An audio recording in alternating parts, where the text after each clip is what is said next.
Inatasan naman ni Pangulong Bongbong Marcos ang sandatahang lakas ng Pilipinas na palakasin ang cybersecurity ng bansa. Ito'y sa gitna ng tumitinding bahid ng umano'y malign influence ng China sa iba't ibang aspeto ng Pilipinas. Ang buong detalye sa ulat ni Edniel Parosa. Pinatututukan ni Pangulong Bongbong Marcos sa sandatahang lakas ng Pilipinas ang cyberspace ng bansa. Yan ang naging direktiba ng Commander-in-Chief sa pinakahuling command conference kasama ang AFP na isinagawa sa Campo Aguinaldo.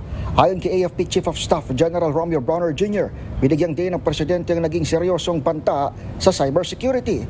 Kaugnay nito, inatasan umano ni PBBM ang AFP na bantayan hindi lamang ang cyber domain ng militar, kundi ng buong bansa. This is becoming a bigger threat to our country. So dahil medyo pinapalakas natin yung ating cybersecurity, so he asked the AFP to also look into protecting not just the AFP but the entire country. Nabatid na kasama ang aspetong ito sa sinasabing pinapasok ng malign influence ng China.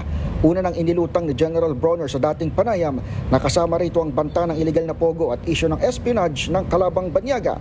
Maliban sa natalakay, ipresenta rin ng AFP kay Marcos Jr. ang bagong Tatag Kapuluan Campaign Plan. Sakop nito ang pagpapalakas sa borders, pagiging matatag sa disaster response at tuluyang pagpapanatili ng kaayusan sa internal security operations. Para sa MBC TV Network News, ito si Edniel Parosa ng DZRH. Una sa Pilipinas, una sa Pilipino.